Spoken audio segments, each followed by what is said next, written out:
Històries de la Dana hi ha moltíssimes i afectats un altre muntó, però com heu patit vosaltres el que va passar el 29 d'octubre? Val, doncs nosaltres l'hem patit personalment perquè companys han viscut, viuen allí en Catarroja i la veritat, el primer pensament quan veus que les imatges és pensar en les persones properes i dir, ostres, el meu company, el meu amic, la meva família estarà bé i això. Per sort, l'altra part de l'editorial, els tres cooperativistes estem bé a nivell personal, no vivim per allí ni res, i això. Després, com a cooperativa, com a editorial, va ser un poquet a efecte posterior, perquè en el moment no ho penses. Veus que va ser Paiporta, la zona de Benetússer, Catarroja, el més afectat, i no penses en Ribarroja. I al Sant Demà sí que ens varen dir ei, que ha entrat aigua, hem passat la nit allí en el polígon, no sabem els danys que han hagut. I ara passa el cap de setmana, perquè clar, això va passar en pont, passa el cap de setmana i el dilluns és quan ja ens diuen este és el primer veredicte. I era terrorífic. Era terrorífic. El primer que se mos ve al cap és dir a veure quants llibres tenim allí i se mos va caure el món damunt. Ja estava caigut, ja estava derrumbat, estàvem tots fatal com tu o com tot el món i el primer veredicte va ser terrorífic. I ara estem un poquet esperant el final perquè ens diguin pues, X llibres. En este moment que estareu escoltant ja s'haurà publicat el vídeo promocional d'aquest episodi. Nosaltres teníem feina per fer abans de que arribara esta Dana, no? Estàvem preparant un podcast en directe de Males Pècores, el llibre de Christopher Casas, del qual parlarem ara en uns minutets, i per motius obvis decidirem cancel·lar l'esdeveniment perquè, clar, és que els ànims no estaven per fer presentacions ni esdeveniments. I jo, clar, sense haver de preparar-me una gravació ni editar un podcast, jo em vaig quedar amb temps lliure, no? Un buit en la meva programació i sobretot pues, ganes un poc d'ajudar no només a vosaltres, sinó a qualsevol que puga necessitar ajuda. A mi em va sorprendre que quan contàreu en xarxes el que us va passar no demanàreu ajuda en treball, ni voluntaris, ni diners, ni bízums. En aquesta publicació diguéreu una altra manera d'ajudar-vos que a mi em pareix molt humil i sobretot molt conseqüent. Què demanàreu? Varen demanar que sembreu en nosaltres, que la gent sembre llibres en nosaltres. Què significa sembrar llibres per a vosaltres? Clar, nosaltres, clar, el nostre nom, sembrar llibres, aleshores és com un joc de paraules, de fer-lo també, fer el projecte més col·lectiu encara si cap, perquè al ser una cooperativa això ja comporta que és un projecte molt col·laboratiu, molt cooperatiu i en comú, però sempre ens agrada molt fer participar als lectors, al públic i tot, perquè ens agrada que el facin seus els llibres, a part de lo que sempre ho diuen els autors o els cantants de feu la cançó vostra, feu el llibre vostre, però a nosaltres també ens agrada perquè li posem aquesta part d'amor. I a més, clar, incentiveu la compra i la lectura en la nostra llengua, perquè a grans trets, clar, si jo te pregunto a tu com a editor, ja no com a portaveu d'esta editorial, si jo te pregunto a tu quina és la situació del sector editorial valencià, què em contaries? Clar, el sector valencià ara mateix està fotut, si n'ha dit, ras i curt. Per què? Perquè la distribuïdora, aquesta és la que ens distribuïa a nosaltres, és una de les més grans del país. Estan els llibres de companys com Afers o Andana, que han perdut moltíssims llibres, nosaltres hem perdut moltíssims també, i a part dels llibres que estan allí, clar, ara mateix la distribuïdora està completament aturada. Està avaluant, està en tema de peritatge, de segur, en el consorci d'emergències, etc. I això ens ha pillat en plena campanya de Nadal. O sigui, ara estem fent anuncis de les noves novetats, en les que tanquem l'any i encarem els Nadals, i clar, ara mateix aquestes novetats no sabem quan ni com podran arribar a les llibreries del País Valencià. Clar, esteu en un moment una mica crític i, sincerament, jo vull contribuir a aquesta tasca i sobretot en concret a la vostra recuperació, perquè pensant en com ajudar-vos vas pensar, ostres, O sigui, pot ser que algunes persones no coneguen el vostre treball, el vostre catàleg. Així que em vas recordar que fa uns mesos vaig gravar un altre podcast amb les entendides un poc abans de l'estiu. Si algú tenia temps i no sabia què fer, doncs ens donarem una sèrie de recomanacions audiovisuals perquè la gent no s'avorrirà en aquest estiu passat. I a mi, parlant amb tu, se'm va ocórrer, oye, i si fem el mateix amb les últimes novetats de Sembra, que són superinteressants, jo ho sé, i així animem a la gent a que compre ixos, entre d'altres llibres que teniu? O sigui, a mi, que no t'he presentat encara, Samuel Fenollosa, editor i cooperativista de Sembra Llibres. Només em queda preguntar-te perquè puguem dur a terme este propòsit. Tens aquestes recomanacions preparades per tal d'animar a l'audiència a que se'ls emporten a casa? Sí, clar. Quan m'ho vas comentar vas dir, a veure, què puc seleccionar, així anar també un poquet de tot i així anar també a arribar a tots els gustos, perquè igual uno no li agrada un altre i al final hi ha molts gustos. Sé que ha sigut una selecció molt difícil, però anem enllà. Claro. 1 de cada 3 jóvenes está en riesgo de pobreza o exclusión social. 1 de cada 3. Las personas jóvenes estamos sufriendo. Me la trae floja, me la suda, me la trae al fresco, me la reflanflinfla. Porque ahora te llaman por cualquier cosa facha o fache, ¿no? Franco, franque o lo que ustedes quieran. La gente en España no quiere trabajar. En la hostelería se hace media jornada, 12 horas, eso toda la vida. Que siempre estáis criticando a la gente porque se va al bar, se va a la discoteca, los jóvenes salen a hacer botellón, los jóvenes no sé qué, porque el ocio es revolucionario. Doncs benvinguts a Triste Content, edició especial en valencià, perquè anem a recomanar llibres en valencià. Episodi benèfic per a ajudar a la recuperació de Sembra Llibres, entre d'altres editorials que han sigut molt afectades per esta catàstrofe, esta dana, i que... Samuel, jo abans de començar a fer cap recomanació, perquè anem a parlar de molts llibres, que quede clar on pot la gent trobar estos llibres dels que anem a parlar. Fonamentalment, com qualsevol ja es pot imaginar, els llibres estan en les llibreries. En Catalunya, afortunadament, continuem en la mateixa dinàmica, i estan els llibres, estan arribant les novetats i tot. En el País Valencià estarà més complicat, sabem que poden arribar, però igual tarden molt en arribar. Si no és el cas, podeu trobar-los a la nostra web, que és www.sembrallibres.com. Ja sabeu, sempre que pugueu, encara que la distribució estiga un poc compromesa en este moment en les vostres llibreries, que sabeu que també són comerços que són complicats de defendre ara en estos moments. Jo no sé si esta situació es pot considerar com un segon començament en la vida de molts valencians. De segur és un punt d'inflexió, de reflexió, suposo que per a Sembra també ho serà. És un moment que de segur repassarem molt en parlar de la nostra història. I un poc d'això té també un essencial en el catàleg de Sembra. És un llibre que ja va per la 15ª edició que commemoreu en una edició especial tan bonica com esta, perquè ara també es complixen 10 anys de la seva publicació, no? Perquè és el llibre amb el qual va néixer la vostra editorial, si no m'enganye. Correcte, és el llibre fundacional.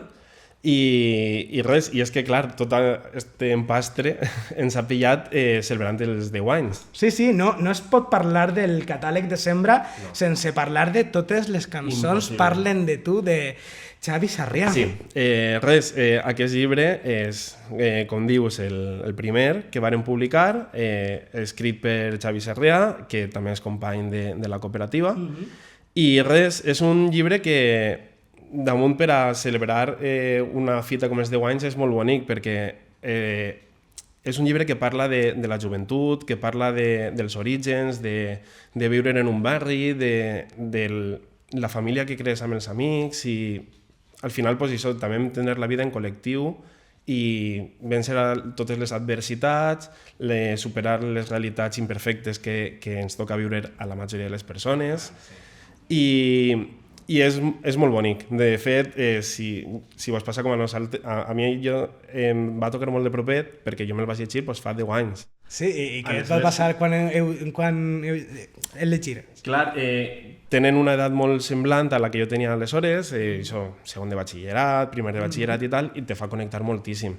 I el que te deia, no és connectar en unes vides perfectes com les que podem veure en Netflix o en altres pel·lícules i tal, sinó que són veritats, o sigui, són realitats veritables, que les sents properes i també per tot l'imaginari col·lectiu que hi ha de cançons, de llibres, que es parlen i tot, te fa sentir molt proper. És una bona oportunitat per a aprofitar i llegir el clàssic de Sembrallibres.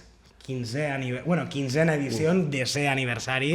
És una molt bona oportunitat per a comprar o regalar este llibre, però hem parlat de l'edició original més icònica de Sembra, però vosaltres també us dediqueu a la traducció al valencià de diverses obres, i tirant del fil d'este últim llibre, de totes les cançons parlen de tu, recomençaments, retrobaments amb una mateixa. Algo d'això hi ha en la següent recomanació, perquè quan ja no queda ningú, l'òpera prima de la cantina Esther López Barceló és un llibre amb una boníssima crítica, però jo t'ho confesso, jo no m'ho he llegit, però Samuel, tu a mi com m'ho recomanaries? Per a mi és que és un dels meus ullers drets.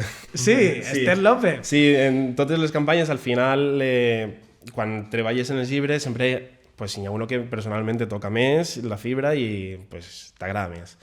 I és que Esther, jo me'l vaig llegir fa molt de temps, quan vaig ser quasi, i la veritat és que és una història molt bonica, molt dura també, perquè és una història de memòria històrica, valga la redundància, i a partir de la protagonista conèixer la història de sa mare, va desfilant la història familiar i el que passa en moltes famílies, que descobrís secrets, temes tabús. M'encanten aquests llibres. I a part d'aquest component també té el component salseo, que te fa també que t'enganxe ja, o sigui, que té la part de la història i la part més política. Aleshores, tot junt és una història molt bonica i que atrapa des del primer moment. Pues espero que siga bonica, però com som els valencians a l'hora de descobrir un bon salseo familiar? Jo no vull dir més res, però jo crec que tenim molt bona cosa dins d'este llibre. Val, anem a anar a una altra traducció, en este cas de l'anglès, de Nord-Amèrica, d'un llibre super premiat. De fet, vosaltres heu decidit conservar el seu títol original, que és Ghost, com ara la pel·li de Patrick Swayze i de Mimur, ara que ja està tan de moda. Però, en fi, el llibre Ghost que anem a recomanar no té res a veure amb la pel·li homònima, veritat? Samuel, de què va Ghost? Ghost és el primer llibre d'una sèrie que es tracta... Sí, tenen unes 3, no? Sí, els 4. És una tetralogia. És una tetralogia, però és que a més, mireu, m'ho ha dit Samuel abans de fer-ho, mireu que les portades encaixen. Està bonicor, per favor. És una edició molt xula. Conta'm, de què va? Res, és... Ghost, que és el tret de sortida, mai millor dir, perquè tots són atletes, i és un xiquet que pateix molt, que aprèn a córrer desgraciadament perquè son pare el perseguís amb una pistola a ella, sa mare. Aleshores, troba en córrer la via d'escapatòria per a poder fugir d'aquesta realitat que li toca viure.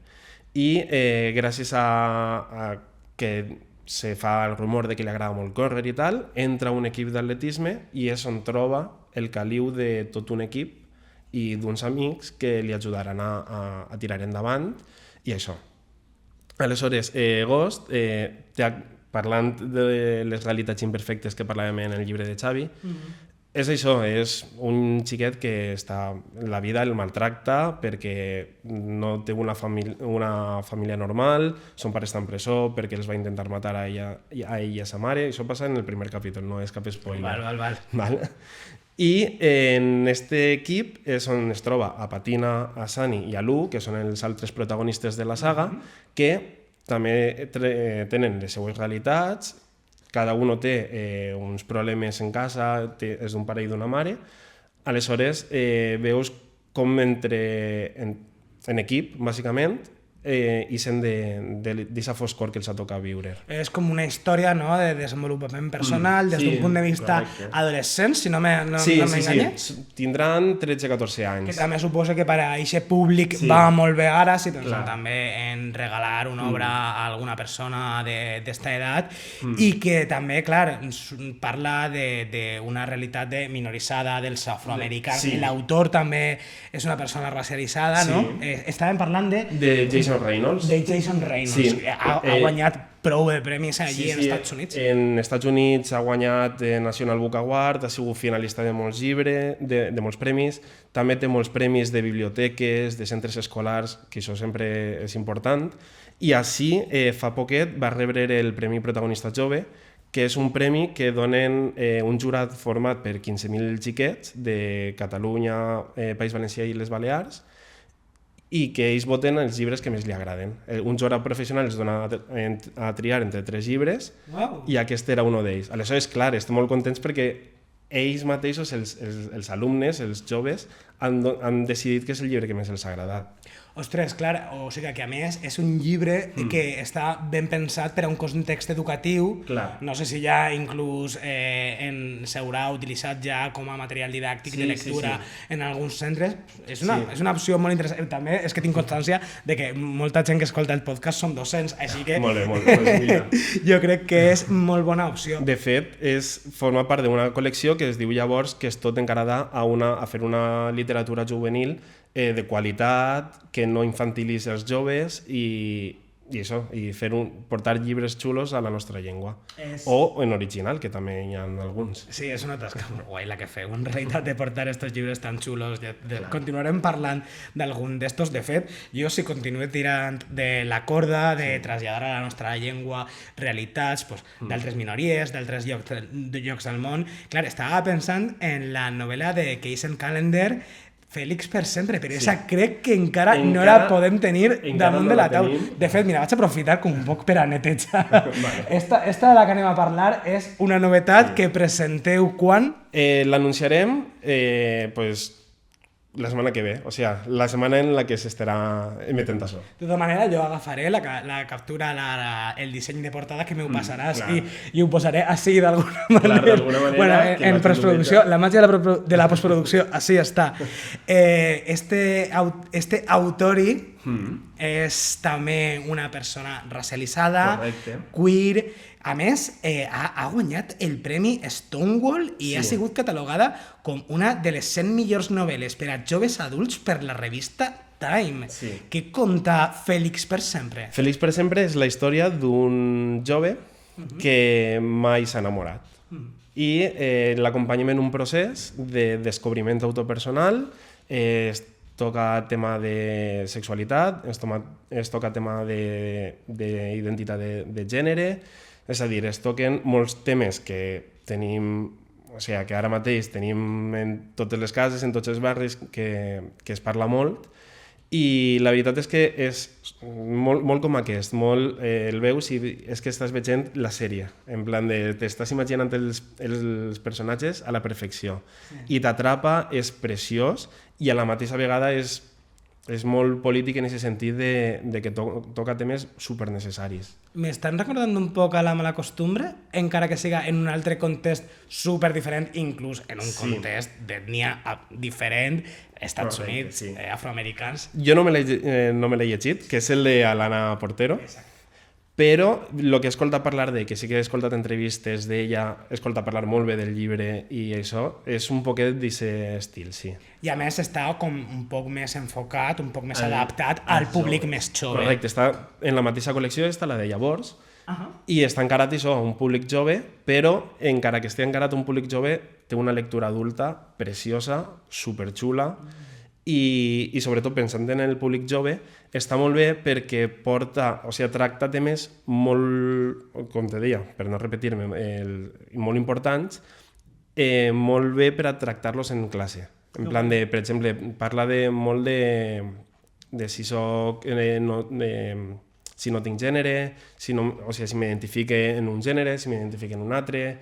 Aleshores, parla molt d'aquest tema. I és un tema que pot costar molt tractar en les aules avui en dia, i la veritat és que a través de discursos que fan personatges estan superbé. Superguai, o sigui, i pertany a la sèrie llavors, que clar, jo estava pensant, sembra, posa llavors, què serà lo de llavors? Val, que és la sèrie que teniu destinada al públic més jove. Mira, ni ho sabia. Així ho traslladem a la gent perquè sàpiga quan es vega a la llibreria. Clar, són iguals, però té el format un peliu més xicotet i ja està. Però, vaja, que formalment tu els veus i dius, mira, sembra. Exacte. Que és el que s'intenta també. Samuel, anem a continuar. Ara ja estem en un viatge perquè hem fet 2 parades als Estats Units i jo crec que ara toca ja passar per Cuba, perquè en la vostra línia, lo veus, estàvem parlant de llavors, ara anem als bàsics. Teniu un llibre interessantíssim que és ni més ni menys que de Noam Chomsky amb l'historiador Vijay Prashad, en el qual s'explica la realitat de la història cubana des de la revolució del 1959 fins al dia d'avui. Així que, si volem entendre com és la vida, com ha evolucionat el polèmic sistema polític d'esta illa, hem de convidar a la gent a que es faça sobre Cuba, veritat? Correcte. Este és l'últim bàsic que hem publicat, que bàsics, la col·lecció que dius, està encarada a facilitar uns assajos que parlen de tot el món d'una manera més senzilla i més breu. Ja veus que el llibre és res i que és molt fàcil de llegir, igual que tots els bàsics que publiquem. I res, en aquest llibre, Chomsky i Prashad, a partir d'unes converses que tenen ells internament i visites que fan ells a Cuba, diuen, així hem de fer un llibre. I més, Chomsky és nord-americà, ja sabem la relació complicada entre els Estats Units i Cuba, i res, aleshores fan aquesta meravella de llibre que moltes vegades, o sigui, en molts capítols te sorprèn perquè no coneixem la història de Cuba moltes vegades, perquè per el bloqueig i per tota la censura a la que està sotmesa. Sí, i perquè ja sabem que la manera d'interpretar la política d'esquerres a Centreamèrica, en este cas, en comparació amb la nostra, fa que moltes voltes la visió editorial siga complicada d'abordar des d'una perspectiva tant progressista com conservadora, i la veritat que jo crec que els assajos de Noam Chomsky quan intenta aclarir assumptes de política internacional és molt encertada. Són molt aclaridors i precisament com és curt no és aquell llibre que dius vull conèixer sobre Cuba alguna cosa i te planten un totxaco de 600 fulles i dius, vale, això no és apte per a tot el món.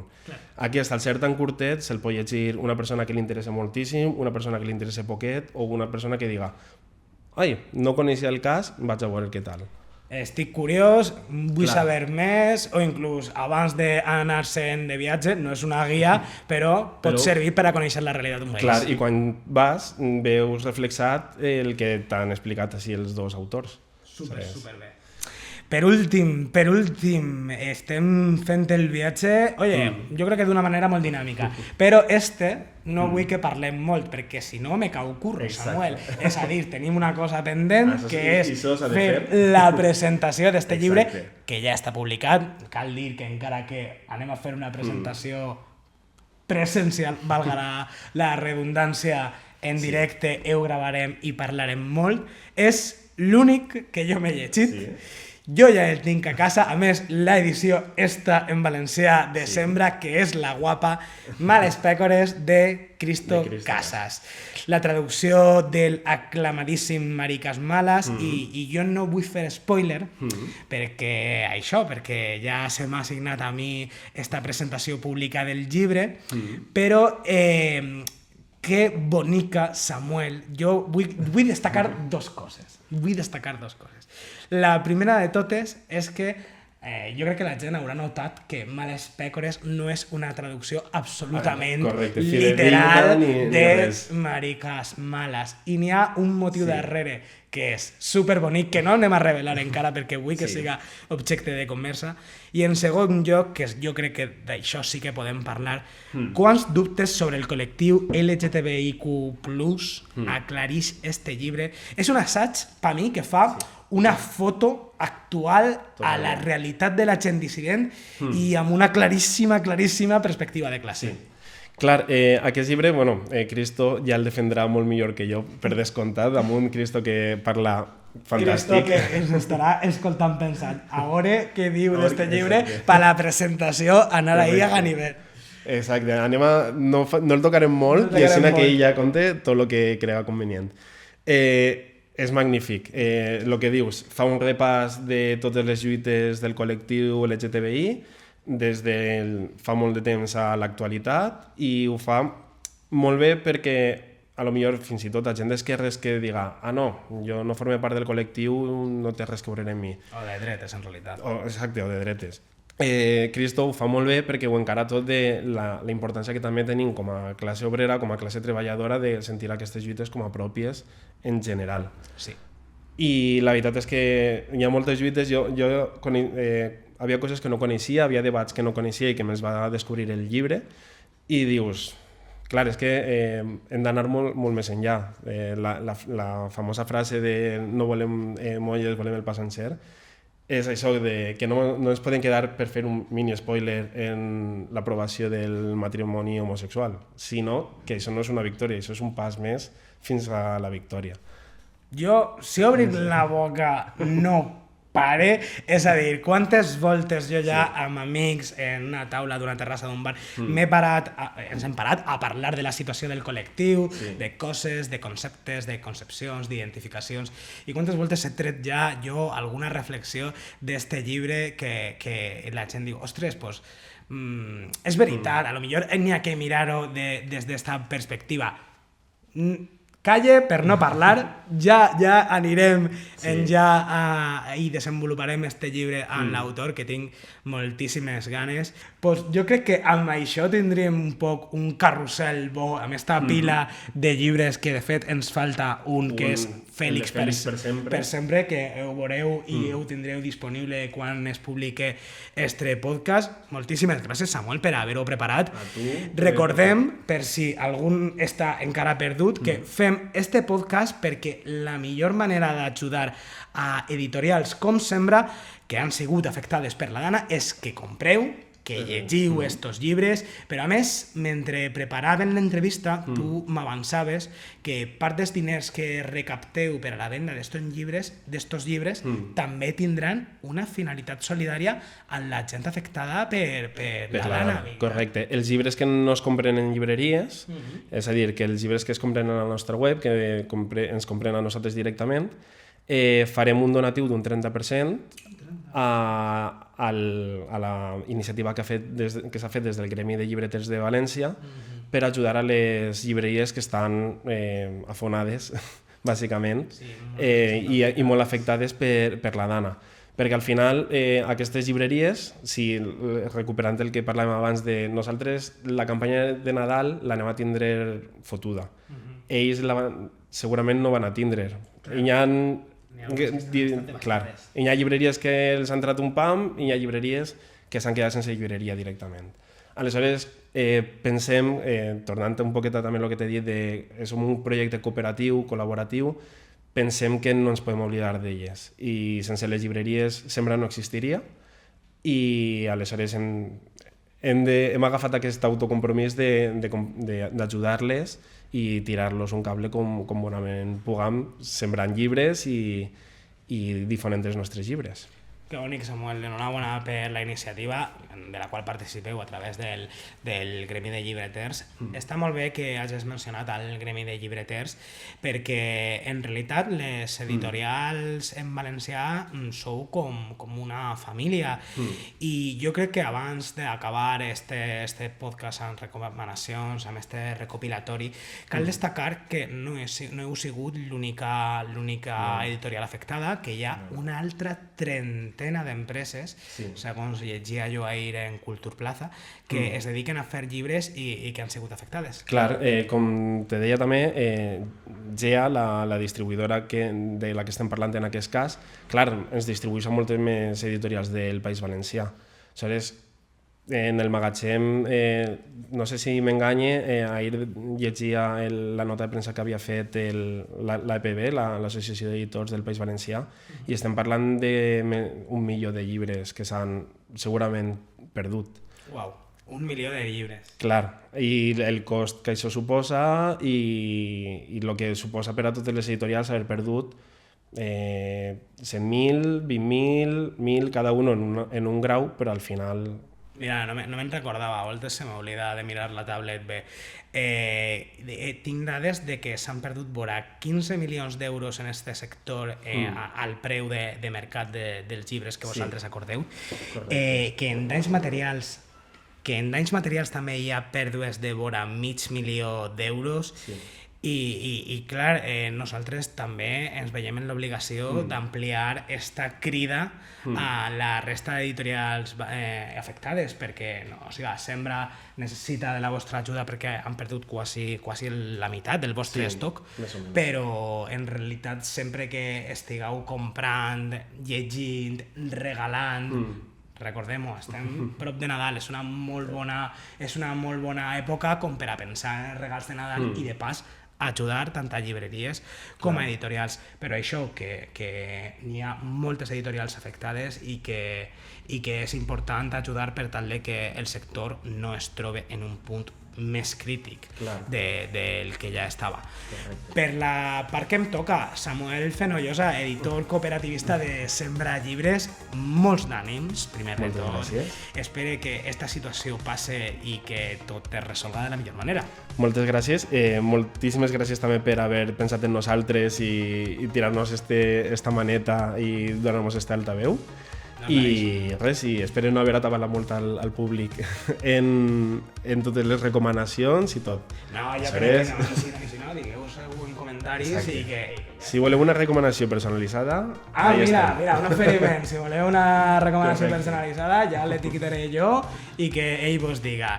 I a tots els que ens escolteu, no me cansaré de dir-ho, recordeu que la millor manera de que la indústria editorial valenciana torne a florir passa per primer sembrar un llibre. Així que tots, com a botxos, a comprar un llibre per a vosaltres i algun per a regalar en Nadal i, sobretot, cuideu-se molt, que estem en moments que cal cuidar-se. Gràcies, Samuel, i no res. Ciao. Adeu.